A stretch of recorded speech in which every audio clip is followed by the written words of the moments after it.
This is the story Splash by Jane Hissey. Old Bear and the other toys were having a dip at the seaside. Little Bear had never seen the sea. "It's bigger than my biggest bath," he cried as he chased the ball along the beach. Rabbit was digging a huge hole in the sand, and only his ears were sticking out. "What are you making?" asked Little Bear. It was meant to be a sandcastle," said Rabbit. "It looks like a boat," said Scylla. "We could all fit in there." They patted the sand into shape, and then Jolly Tor found them a driftwood mast. Like the ring around his long neck. "That's a lovely boat," said Brown Brown as he brought them a towel for a sail. "And it really moves," said Little Bear. "It can't really move," said Duck. "It's made of sand." "Well, it's nearer the sea than when we started," said Little Bear. "It's the sea that's moved," laughed Sailor. "It's the tide that's come in.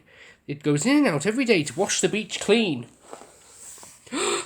Little Bear suddenly remembered his ball. "Oh no," he cried, "it's gone. The sea's taken it. I'll have to get it back." He jumped in his bucket and, using his spear as a paddle, he floated out to sea. "Come back," shouted Little Bear. "You can't go to sea in a bucket." The bucket bobbed up and down in the waves, and Little Bear bounced about in the bucket.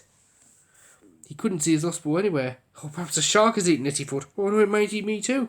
He tried to paddle back, but he just went round and round and round. Old Bear was right, groaned Little Bear. "You can't go to sea in a bucket." Suddenly there was a big gust of wind. The bucket wobbled and toppled and splash! Little Bear tumbled into the sea. His bucket slowly sank. "Help!" cried Little Bear as he clung to his spade. "Help! Hold on!" cried Little Bear, called Sailor from the beach. "We'll throw you a rope." But at that moment a furry face popped out of the water. It had a string of seashells around its neck and Little Bear's bucket on its head. "I think this is yours," it said. "My bucket!" spluttered Little Bear. "Thank you, but who are you? Are you a shark?" "No, not a shark," laughed the furry creature. "I'm a seal. My name is Splash. Now climb on my back or you might sink like your bucket." Little Bear scrambled onto Splash's back. The other toys cheered when they saw he was safe. "What were you doing so far from the beach?" asked the friendly seal. "The wind blew me out of my bucket," explained Little Bear. "But you can't go to sea in a bucket," cried Splash. "I know that now," said Little Bear sadly. "But the sea took my ball away. I wanted to find it." "I know where your ball is," said Splash. With Little Bear hanging onto her necklace, Splash swam through the waves and arrived at a rocky ledge. "Where are we?" asked Little Bear. "You'll see," said Splash, as she slipped through a curtain of seaweed and into a secret cave.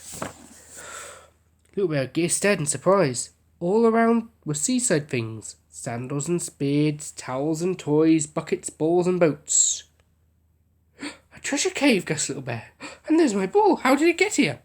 "I found it," said Splash. "The tide takes things from the beach, but I save them and bring them here."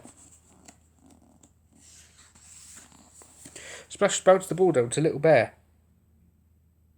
"Oh, thank you, Splash," he said, "but what will happen to all the other things?" "Oh, I'll play with them for a while," said Splash. "Then I'll take them back to the beach." "But won't you miss them when they're gone?" asked Little Bear. "Not really," laughed Splash. "There are always more things to be rescued, but now I must take you back to your friends." Clutching his precious things, Little Bear climbed onto Splash's back. She slipped out of the cave and swam to where the others were waiting. "This is my new friend, Splash," said Little Bear proudly. "You saved Little Bear," said Brown Brown. "Thank you, Splash." "And she saved my bucket and ball," said Little Bear. "It's been fun," said Splash. "I like having a new friend to play with." "Can Splash come home with us, please?" asked Little Bear. "I could make her a cave under my bed." "It sounds fun," said Little Bear kindly, "but Splash already has a home and she lives here by the sea.